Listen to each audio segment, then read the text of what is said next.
base we saw from Judo Sloth with the empty compartments. There we go. Oh, and plan a little B at bit the bottom. advertisement and a big compartment in the center right there. Big compartment in there. It looks like he's got his crushers on the bottom, so the top side doesn't seem to have too much splash damage besides that mortar and that roaster.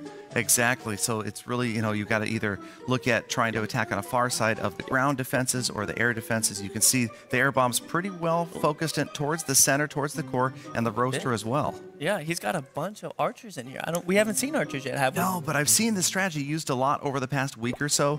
Guys using massive amounts of archers just like this. He's got all 4 archer camps. Wow. And what they do is they'll bring in archers and use them to pick off individual defenses. Right. And then sometimes if they got enough of those defenses out of there, the battle machine can just come in and wreak havoc. Right, and again, this is a benefit that Cerise has, being able to watch wikedtik attack first. Now he knows if he gets 50%, he's good to go. Yep, and here we go, exactly right here. You can see those using that cloaked ability. They're going to get all the way through that archer tower before they even are exposed.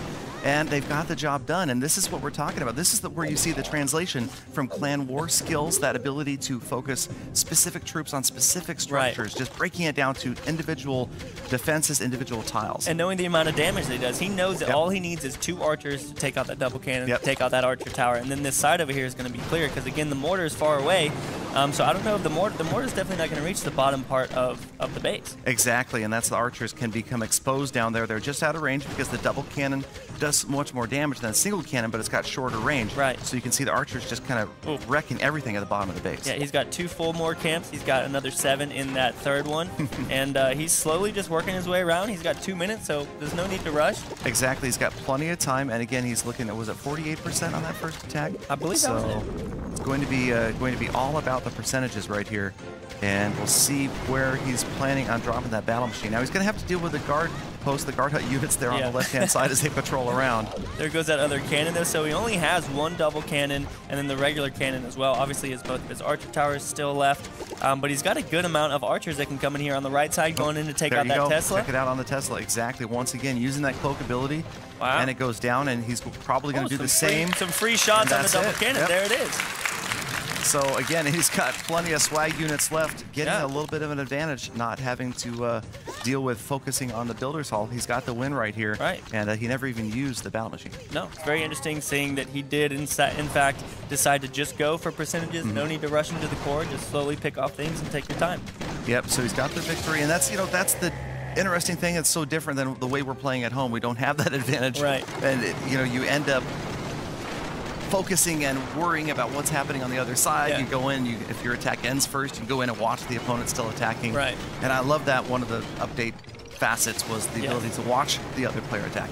That definitely makes it a lot of fun. But here, again, I feel like they have a little bit of an advantage, obviously knowing what happened before. But this looks like it's going to be coming to an end. That roaster and that mortar are going to go ahead and focus on those archers. So we're going to finish this up at 62% one stock. All right. Looks at the base, figures out what he is going to do. Ooh, another big, very big stretched rectangle. out base. Yeah. There's a lot of free percentage up at the top, but again, that wall is going to put all of his archers out of range, so he's probably going to go with a different strategy here since he doesn't know how much he needs. Exactly. I mean, he's got 32 archers queued up right now.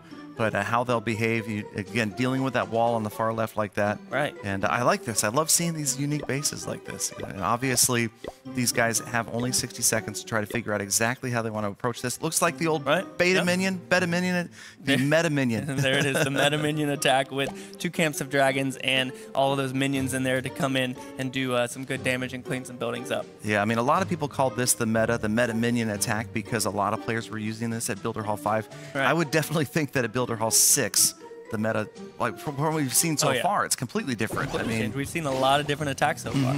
You have to have the ability to switch things up based upon the base layout. And again, that's what makes it so interesting. Right, so it looks like he's going to go ahead and just pick up some free percentage. He's got the laboratory at the top. Looks like that minion down at the bottom is in range of the firecrackers and that long-range archer tower. Exactly. So the archer towers, again, you see the short ones towards the outside have much shorter range and do that higher DPS, firing those arrows much more quickly. Right.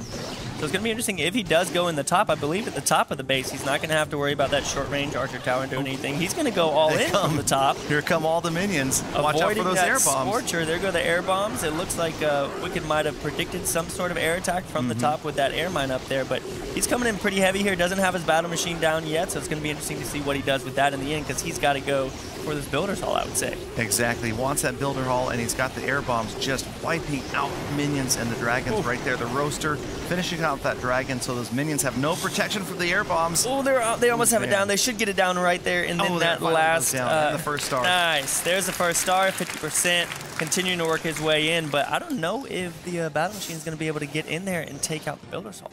Yeah, I don't know. Now, there's a lot of factors that are involved here. The battle machine deployed, of course, on the left. Coming in the top. It's going to be out of range of any defenses through both layers of walls, but will it target, say, the gem mine down here? Or the elixir collector up at the top. Exactly. We'll see once it gets through that wall where it's going to go. And then even if it does go through, it's going to have to deal with those barbarians. So they might actually pull him towards the wall. It looks like he... Oh, wow. He kind of made a little bit of a turn. It looked like a little So I think Cerise is happy about this. He's got a good shot right here. Here they come. And here come the barbs. And that's actually good. The barbs have pathed out, so he's going to deal with the barbs before he's engaged with Crusher. And that's a big advantage for Cerise right there. And that Crusher is actually pretty low in health. Those baby dragons and minions were able to take it down. So as long as he gets there, takes it out, and it doesn't go towards the guard post or anything else, then I think that he should be pretty good. No, I'm calling 2-star for sure right here. Oh, it's definitely, although the caster's jinx could change things, but it looks like this should be a 2-star. He goes through the Crusher. Here he goes, heading in. Nice, going to take that Crusher out in 2 shots. Oh, he is going to the guard post first. Now he's going to work his way towards the builder's hall. He's got to use that ability, and he's good to go. Oh, yeah.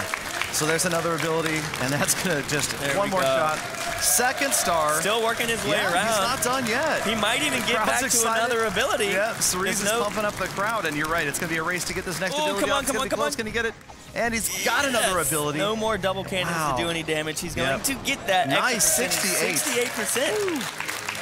68% 2-star there. Strategies are going to change. Clothes styles are going to change. Hairstyles are going to change. Everything's going to change. Here comes the next attack. Okay. So now we've got Ninja Heroes defending in Cerise. There's a lot of buildings on the outside.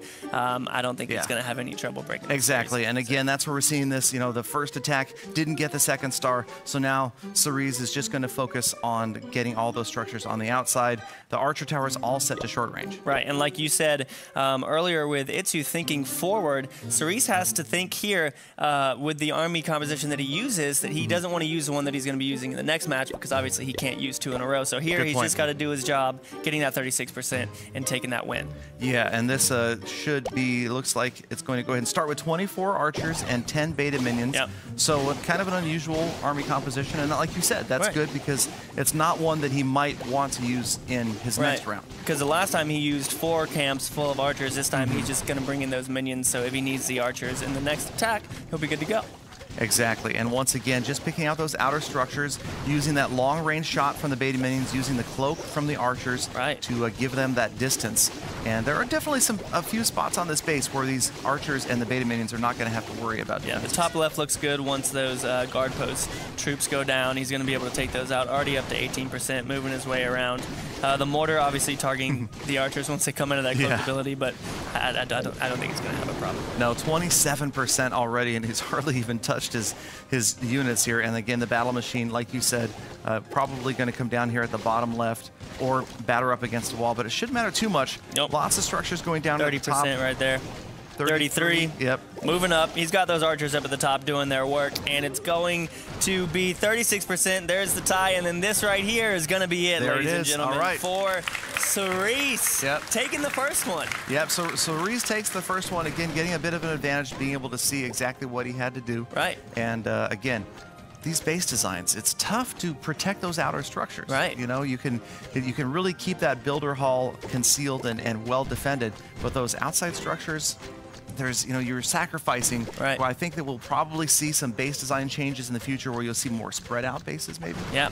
And now it's going to be interesting to see Cerise, obviously he's going to be attacking right after this again, which is going to give Ninja Heroes the advantage, but maybe he saved all those archers and he could be confident enough in the base that he made that he doesn't think it's going to get 2-starred. He could just go for a high percentage with all archers. That's a good point. Some of these guys were talking about that earlier in the day, about the idea of, even if you are the first to attack. Maybe just going for a super high percentage like that 1 star and counting on the fact that your base is going to protect the Builder's Hall. So he's still taking his time here. He's got a minute left. He's got a whole bunch of archers. Obviously just hit that first star, 53% here. Not sure if he's going to get in there to the Builder's Hall, but again, it's good practice. Like I'm excited to see they're not just ending the battle knowing that they've won, because it is good practice to continue and attack. You can actually see Cerise studying this base just like you would see back at home in the home villages in Clan War. You having a scout attack. I mean, Cerise knows that a lot of these bases have shown up more than once today. So this could actually be kind of a scout attack in case he is faced with this base later on today, or even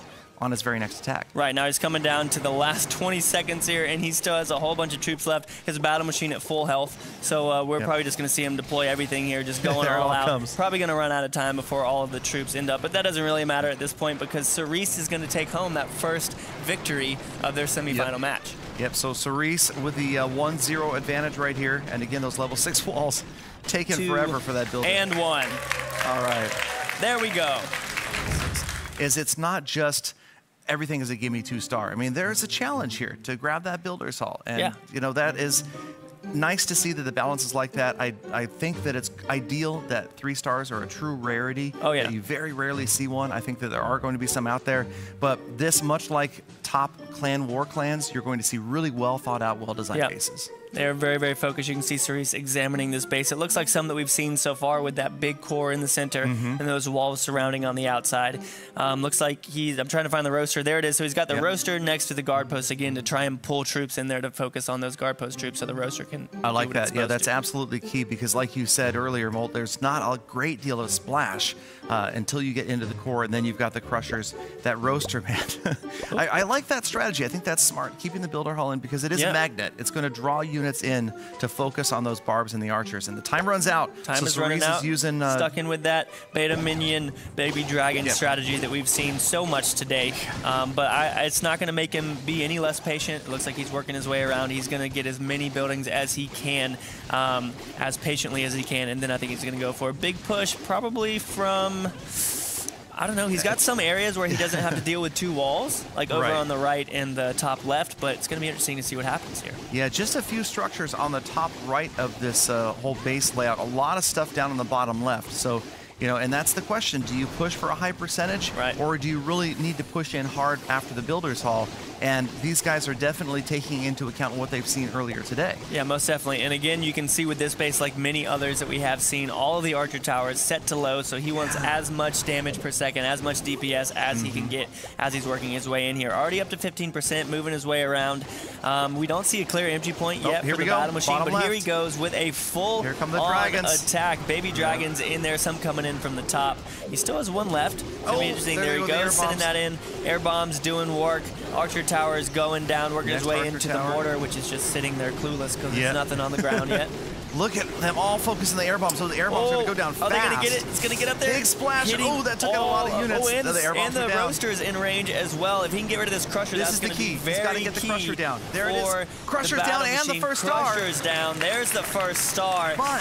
But, and this is a big but. AI. The AI, exactly. Oh, no, he is going to... So he's going that, but where is he going to go when he gets in? Because he's fairly close to that elixir storage on the right side. Now, yeah, you're right. Now, he is definitely going... I'm thinking he's got to go after that storage. I mean, you can see Cerise looks stressed out right now because this was a great attack. It really was. It looks like he's just a square or 2 off from dead center. And when he gets through this wall, we're going to see where he goes. Now we'll see. It's gonna be tough. Sometimes I've seen the Barbarians make them. He's heading over, but the Barbarian might make him focus on the wall right here. He's going to stop and go after that barb. No, he's not going to focus on the wall. He's going to head back over there, and he's going to get so 53%, and he's going to get roasted. No double cannon over there, so he's going to grab a couple more structures. Does have the Tesla to deal with. He probably will turn in maybe after this next elixir collector. Oh yeah. But there's no chance of getting to the Builder's Hall. Oh, he turned in early. Wow. Turned in right there. That got must the have been Tesla aggro from the roaster and the Tesla. He's got to go after that, but again, like you said, level 6 walls, they're so strong. 59%. No more ability. 60? I don't think so. Going to go down right there at 59%. Okay. 1 star. Again, we're seeing the... Wow. Wow, this is a bit surprising, you guys. We've seen him do this before with all archers, and look at all of these buildings that are really, really far out. It looks like this base was designed to prevent that 2-star, but he doesn't need that here. Exactly, exactly. And you don't have time to switch out your base now, and knowing that maybe there's a different style attack you need to hold off. Right. And this right here, after we've seen Itsu attack all day today, you know that we're going to see just a massive amount of patience. Yeah. It's going to pick off these structures one by one, and it looks like 32 archers. All archers again. Cerise knows what he's doing with this. We've seen it before earlier on in the stream, so I think he's probably feeling pretty confident. I think he is, and I think everybody is pretty shocked at what just happened in this first round, you guys. Itsu, the most dominant player in Clash of Clans, really not putting up the ideal attack right there. Looked like he was going to do it. I mean, the plan of attack, and that's the thing. These bases are small, but it doesn't always go as planned. One tile, one unit, one mine can make all the difference, and we saw it right there, and that's, again, why I'm so hooked on the builder base right now. I mean, I've been playing this like crazy. It most definitely has been a lot of fun. The builders base brought me back to Clash of Clans as well. I've been playing a whole bunch. Welcome back, Mole. Welcome back, man. It's good to have you. Appreciate it. But here we go. Cerise has started. He's taking his time. He's slowly using that cloak ability to take out these buildings. And that cannon's going to take out that archer, but those army camps don't have that much health. This archer should be out of range of that cannon as well. Yeah, those single cannons will annihilate an archer, but man, that cloak ability, look at them work their way through those structures on the left-hand side. It does seem like it lasts a long time. So he's already up to 24% here. Some of them just got sprung away. The archer up at the top is taking out that laboratory. You got army camps, which are very, very low in hit points, so they can take those out very easily. Working his way up, he's going to be close to 40% soon. He still has 16 archers and that battle machine that he can use. So exactly. So only 4 more structures set on the outside, so he's going to have to get to the inside. But again, the archers don't have to worry about it. I mean, they're going to fire right over that wall. We've seen this targeted precision of dropping, I think it's 2 or 3 of those archers, letting them use the cloak and watching them annihilate something like an archer tower all by themselves. Right now, obviously with this battle machine, he has to be careful of those double canyon and those short range archer towers, but he does have enough archers to come in here, take out both of those archer towers, and then send in here. Here comes 50 right here. There's 50%. There it is, got 50%. That 1 star, working his way in. One more structure, and they're there on the right-hand side. Is take out these 2 archer towers, and he's good. Yep, here it comes. This is going to be the win for Cerise right there. Cerise wins the first round against Itsu in the finals. Wow. This is a shocker, and Itsu there keeping his cool, applauding Cerise's effort, and it was well done. Again, both on attack and defense. It's so cool that you can't just rely only upon one or the other, and it really changes the way things work in the game because, you've seen like back at home, players will level up their troops massively and maybe rush because they can do a great job with attack and they don't worry as much about defense. Here, you're going to be severely limited if you don't level up and build a base that can withstand some strong attacks. So he's sending in his battle machine here. Got a couple archers down at the bottom that are going to go down. But again, we're seeing here that patience is indeed a virtue for Cerise as he takes it slow and as he gets more than the percentage that he needed. Exactly. I'm super excited for this match just because we've seen Cerise play so well all day long. We know that Itsu has amazing skills as well. I'm excited to see what's coming in the next couple of matches right now. This is going to get super intense, you guys. Best 3 of 5, but the first one goes to Cerise from France. So congratulations. I won't settle down. I won't stop. Okay, here we go. And maybe Cerise won't stop either. We'll see, man. I don't know. Maybe it's the caffeine, maybe it's not, but I'm just excited to see it right here because you don't want to see just, see Itsu roll through everything and just take over everything. And you want to see a close battle. And that's what you see a lot of the times. And right now, Cerise is trying to break down the base, trying to figure out what he's going to do. You never know what he's going to do. He's got about a minute to decide. And he's got 30 seconds left right now. 30 seconds left right now. Itsu defending. Let's see if this base works for him. Cerise is contemplating what he's going to do. If he gets to that core, he's going to need, obviously, bombers again to get in there, or he's going to have to clear a lot of those structures, which we've seen be an issue for a lot of the contenders today. Yeah, that's true. That's true. It's going to be a tight one, and you see he's got 10 seconds left to try to figure out what he's going to do, and you know that Cerise right here, he's definitely going to be giving its all. Giving his all. He's going to be focused trying to get to the builder hall. He's got all those dragons and the cannon cart too. Oh, the That's cannon not cart. something you see a lot against Itsu. No. But he's going to focus, going to get in there with the battle machine. He's not going to be nice because you know that Cerise can be super mean. Oh, yes. all of the rhymes coming from Galadon right there. But again, we've only seen cannon carts a couple of times so far, and I think that it was Itsu that used them initially to take out some of those structures on the inside in order to get those baby dragons in. Because if he can use these cannon carts, he can take out some archer towers or some other air targeting defenses, then he's going to be good to go with those dragons. Exactly, exactly. You see that double cannon is still up. Just one shot needed left from this archer to get... It's not going after the double cannon. It's going after the camp on the left-hand side. That double cannon there just needs to be hit once, and it's going to be out of the way. It's lasted long enough for it to get in there and take out that army camp, okay, this is going to get the double cannon, and you got to think that right here, what Cerise is doing is developing a kill squad that's hopefully going to take out the air boss. Right, that's the biggest thing here. He's going to get his battle machine in there. He's going to bring in those cannon carts in the back, and hopefully as the battle machine works his way around, because that's what he's going to do, because there's no way to get in through the wall, and the cannons will shoot over, take out that crusher, and take out those air defenses as well. This is actually a brilliant attack right here, because this is perfect pathing right now. You know the battle machine's going to go in and go to the right. Right. Here it comes, and now the cannon cart's going to come in and take out the Tesla. The battle machine's going straight watch out for the multi-mortar. The multi-mortar just raining down those mortar balls, and there goes the air. That is bizarre that the battle machine went right there. Here comes the second cannon cart. There go the air bombs, though. Into the core, but look at this. One of the air bombs down. Oh, man, sprung off. Takes out the other cannon cart, so that air defense is still up at the top with that short-range archer tower, which is going to do a lot of damage to those baby dragons. Exactly. You've got 2 firecrackers, 2 short-range archer towers right there. He got the critical air bombs out of the way, but there's only 6 baby dragons, or maybe there are a lot of 6 baby dragons. Maybe it's not only. We'll see what happens as they work their way in. 39% no stars, 2 full camps left, less than 53 seconds remain, though. I don't think he has any damage. He's attacking from the bottom here. Looks like he's going for the high one. Okay, so he's going for the percentage, which is smart. That's definitely what I think he needs to do here, because again, there's way too much air defense in that core for those 6 baby dragons to get in there. There's that first star, working his way around.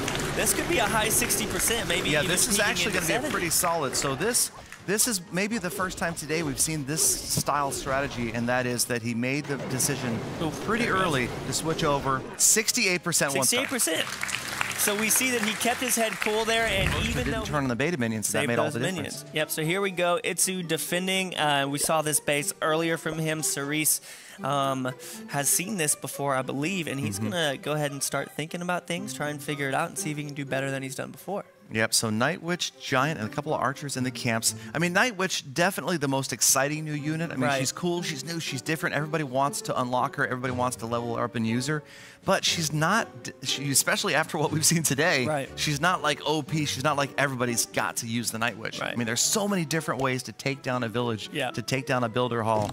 And here we go. So 2 camps of archers. Gonna start off slow with the style that Cerise has had all along, being very patient, clearing out these buildings, making a path in there. But again, he's going to be using the archers to clear out these buildings, so the only damage that he's going to have after they go down is those Night Witches. So keeping them alive is going to be crucial for him being able to take this out. Exactly, and like we saw earlier with that well-placed spring trap, if you lose all your giants to one spring trap, then you've lost your tanks, and obviously you need those guys in there. Now, the battle machine not affected by the spring traps, but we'll see how they work as they try to tank and let those Night Witches live as long as possible. So he's still got 6 archers. It's going to be interesting to see if he decides to continue to pick off these structures with them, or if he's going to save them to add some damage along with those Night Witches. Oh, here they go. He's trying to get these 2 cannons down here in the bottom right. And that's smart. Get that double cannon out of the way so you can see a pathway starting to develop. So he's going to be able to get that down. Again, he doesn't have to worry about any of the air defenses because he doesn't have any air troops. There goes the mortar targeting. Here come the Night Witches on the left side. Air bomb took out the first wave of bats. He has to be careful for these traps. There's the tank. There's the tank. There's 2 tanks, a couple of tanks. And he's sending in the rest of his giants. He still has 1 more giant, and he's probably going to deploy it in a second to help distract maybe. But, there goes the spring trap. Yep, so that's why he was waiting for it. And that giant is better than losing one of the Night Witches. One of the Night Witches taking damage there. I'm not too sure what from. Looks like it was from the mortar. If the Night Witches go down, that's going to be really bad. He only has 1 left. There goes the push trap. The archer. He's got to get into that the next core layer here. Of walls, but the last Night Witch just went down. And there's the battle machine, another charge, but no chance. That crusher is in the way. There we have it. And there you go. 48%. It's who needed that one. Yep. There we go. So Diversity of attacks. We've seen pretty much every unit being used here today. Most definitely. So we're going to head back in here. Itsu's still using that same base, and Cerise is going to have to figure things out. Now, obviously, in the time that they take in between, they can move traps, which we've seen play a huge role with push traps taking out giants and spring traps taking out night witches. They have played a massive role in this so far. Absolutely. So even just making your opponent think it's the same base and just moving a couple traps could completely change the match. And again, that's one of the things that's so cool about a smaller defense like this with less structures is the fact that the mines and the push traps and the spring traps have such a higher value. Right. Because you have so few units to attack with. If you lose just a couple of night witches, it can turn the tables. Yep, so we're going to see some cannon carts again, which is interesting. He's got his baby dragon, so the whole point of those cannon carts is to get in there, to take out those firecrackers, take out that archer tower, take out those air bombs, and hopefully clear a path for his 6 baby dragons to get in there. Exactly. We've seen a similar attack strategy before that air bombs are kind of set out there, being protected again by the defensive archers and barbarians. Right. But the cannon carts are hopefully going to survive. Now, last time the cannon carts came in, we saw what? We saw them both get blasted. Yeah. One got sprung, and the other got blasted by the multi-mortar. Yeah. And that's a tough one. You want to get that battle machine to tank for them, but they do have a tendency to pile up on top of each other. Right. And there's pretty good splash. So here we go. There we go. There was a push trap triggered. Push traps right there. One of the cannons coming Another in. push Wow, trap. nice. Nice I was so triggering, lucky yes. that cannon did not get on that push trap. He had 2 of them in there, and those 2 push traps are now completely ineffective. That cannon cart working its way over to the left. Yep, and the battle machine taking no damage right here. No damage. Take all the time in the world it needs to get through this wall. It's going to recharge another ability, and it looks like wisely Cerise is going to wait the and cannon use cart's the going to ability work his after way it's in. around the outside because it took it too long to get in. He might head back and go back in. And here comes the other cannon cart. There goes this push trap. Oh, that's Crusher took out the second cannon cart. Beautiful push trap right there. His way around. Wow. All of the traps did exactly what they needed to do. Yep. Wow. The push trap took the cannon cart, sprung it in so that the Crusher took it out, and suddenly the best laid plans didn't quite work out. He's got to go for just percentages here. Because there's no clear path for air troops to get into the core, so he's got to get as much as he can. Exactly. So we're going to see this once again, this adjustment on the fly type strategy. So much protection right now for the Builders Hall on the inside that now Cerise is all about percentage points. Yeah. All about using the baby dragons, keeping that rage ability up, keeping the tantrum going, and getting as many structures as he can. Also, time has started to run a little bit short here. We're under a minute left. He's got 3 more baby dragons to use. Percentage is obviously his goal. There's the first star. All right, so he's got 50%. All right, Cerise. Baby dragons at the top of the screen. Last of the baby dragons are down. Oh, 2 of them are very close, so that that short-range archer tower is going to do a lot of damage to them as they are not tantrumed, but that one's going to come in, take it out, maybe move on to that gold mine, and get him up to a high 60%. Yeah, it looks good. 65%. Roaster? Will he be able to get this one out of the way? Yes, he's out of range of the roaster. So in the way there. 68%, 1 star. And in comes the baby dragon. Looks like that's going to end it. Melted right there. But 68%, 1 star. That's won a lot of matchups. Let's see what happens here. What base we're going to see. The same base design right here from Itsu. And Cerise looking it over, seeing if anything has changed, and then he's going to go ahead and work on his army camps. Yep, all 3 archer towers set to that shorter range, higher DPS, faster firing rate. The double cannon out there on the far left-hand side. And going through his camps, 32 archers. 32 archers. He's only got 9 structures on the outside, so taking those out isn't going to give him too much of a percentage. But again, at the bottom, you can see there's no real defenses. There's those 2 elixir collectors, the guard post, and those barracks that can all be taken out pretty much for free. Yeah, so Cerise, even though he just has to beat a 48%, you know that he's not relaxing. He's not breathing easy here. He's going to be very careful. There's a bomb that takes the archers down there at the bottom. Push trap, more bombs, but that one archer triggered 2 bombs right there at the same time, so that was good value to just get those bombs out of the way, and now he can deploy, like you see right here, pairs of archers to go in and take out these cannons. Both of the cannons go down to 2 archers, so guys, again, take notes on this kind of stuff. As you're attacking in the real game and you're playing by yourself, you can realize that 2 archers will take out a double cannon and a cannon. Exactly, and that worked out really well. 21% for the multi-mortar came in, took those archers out, trying to work it on the right-hand side as well. And you can see this one archer on the left using the cloak, getting that camp out of the way. There's one at the very top of the screen working on the lab. There we go. Both push traps so we go see off him. right he there. moved all of his traps to the outside. He's trying to get rid of as many of these archers as he can. Exactly. Some of them inside cloaked. Here we go. Another pair on the right-hand side. You can see him dropped really close. And not using the distance, but getting them in close. And they are going to take that cannon down for Laboratory going down, 3%. cannon going down. 33% here again. He's got to beat 48. He just needs 5 more structures to tie right here. So the elixir collector is going to go down on the left, 36. Double cannon with the cloaked archers. One more time, like you said, Mo. Nothing in the bottom. He's clear on the bottom. He's clear on the bottom with 42. The barracks with the elixir collector. The barracks, 42%. You're right. Out of range for the clock tower. Still got his battle machine. 45. 2 more structures coming down to it right here. Here it comes. And here comes the battle machine on the outside. Clock tower goes down on the right. Battle machine and the archer. Storage, and there's your winner. Cerise picking it up. 2-0 wow, to man. 2-2. That was crazy. 3-2. Everyone is going crazy here. The underdog. There's nothing you can say but a shocker. Yes. Absolutely. Cerise bringing it home. And so cool to watch Cerise go ahead 2-0. Right. Itsu to come back, tie it 2-2. Wow. And then Cerise clutches it out, stops Itsu's winning streak, and grabs 10,000 euros. 10,000 euros for Cerise, 5,000 for Itsu. They're still going home with a lot of money, but that was crazy. Yeah, that was amazing. That was so much fun to watch these guys, the different base designs, the different attack strategies, and again, just adjusting based upon what your opponent did right there. And that battle machine, man, so much value from the battle machine today. I have learned new respect for that battle machine. And look at this. He only needed 48. He's going to get 68% right there without taking that haul. Last archer going to go down, and there it is, you guys. That's it for him. So good sportsmanship all around. There's Itsu congratulating Cerise on the win. And Cerise, 3-2. Our French champion. It couldn't have gone any better. Yeah. It really couldn't have gone any better. So close. Woo! Wow. There we go, guys. Cerise, here you go. All right.